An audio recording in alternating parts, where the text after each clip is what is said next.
Hi, all you SPMEs out there.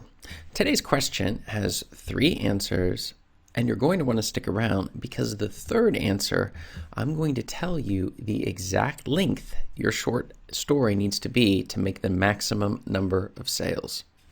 So let's get into it. The question that was sent in to me today was how to self-publish short stories.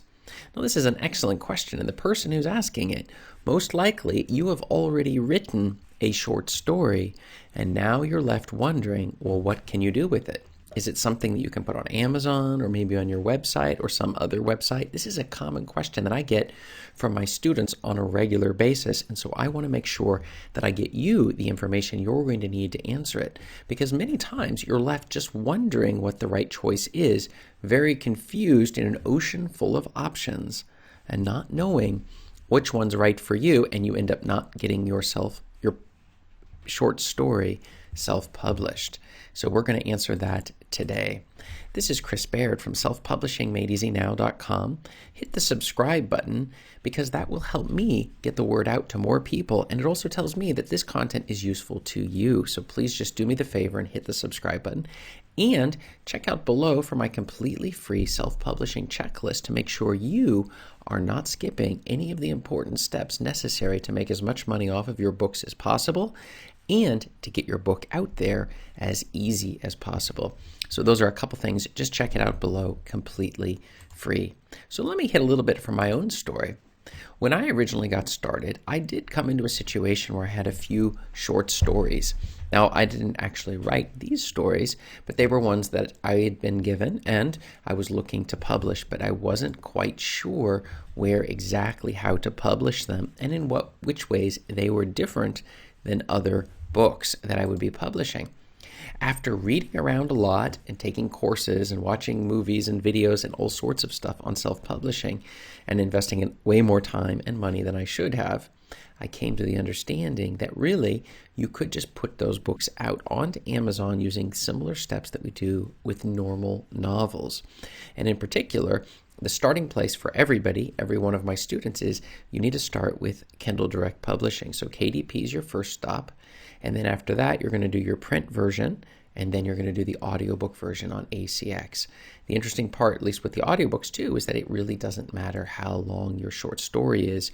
You can simply put it out there. And it's definitely worth it because they will make sales. In fact, all books put as audiobooks will make sales. That's just a little bit early secret.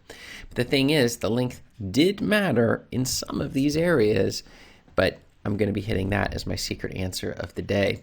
So I discovered that shorter books can in fact outperform longer ones. That was another thing that was a bit of a shock.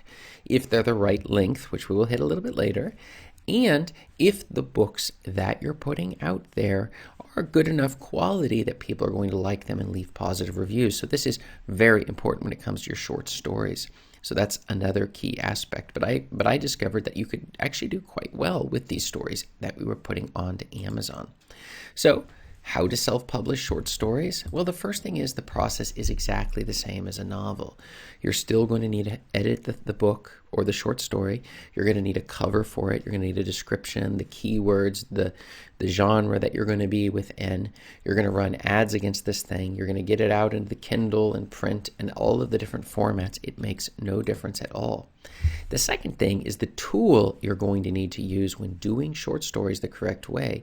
And the tool that I recommend and use myself is Uto. You can find my affiliate link below in the description.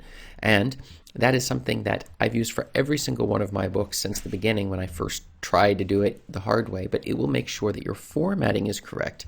And the best part of it is you only pay a one-time fee, and then from that point on, you're able just to use this software to make sure that the formatting on your books is perfect.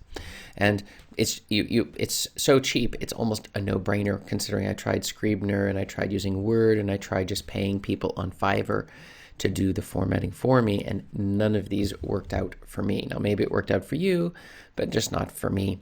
And the third thing is, and this is the secret answer of the day, is you need to make sure that your short story is at least 3,000 words so that when we put it into Uto and we publish it on print on demand, it's going to be 24 pages. The reason this matters is because you may, in fact, see more sales on your print version of your books and the money coming in off of them based on the pricing and such than you will off your Kindle version. So not having a print version, which means you're putting out a book that has less than 3,000 words, is going to cost you a lot of money. So make sure it's 3,000 words. When it goes into an audiobook, it'll be like 20 minutes in length. And as a print on demand, it'll be about 25 to 30 pages, assuming we have all of the normal, the title page and disclaimers and the all of the different things like that, the thank you page. There's a whole series of things you're going to want to include. Even though it's a short story, it's identically the same process. And the best part of a short story is it's a lot easier to put more books on the market. You can bundle them together, and we continue playing the game like that. Because remember, you take two short stories and you bundle those two stories together, and you now have a new product. Now we can say, is it a new book? Maybe not exactly a new book, but it is a new product, and a new product that goes out in which format? Well, your Kindle, your print, and your audiobook version. And then in addition, if you want, you can't do the hardback since it's too short, but you can in fact do print version on Ingram Spark. You can do also a EPUB version on Ingram Spark, and we can put your EPUB version on Smashwords. This combination of ones, because Lulu would be your hardback version, but you can do it if it's long enough. I think it has to be 50 to 100 pages, somewhere in there. But you can do it also there, and then what happens is your book will be distributed across all of the major publishing areas on the internet. So no matter where anybody goes, they're going to find a copy of your short stories. So this is just a little bit of the keys to doing well and self-publishing your short story. So have you published a short story? Write yes if you have and no if you haven't, because that will really help me understand if this is working for you. And check up above me here for more video answers to your self-publishing questions. Thanks.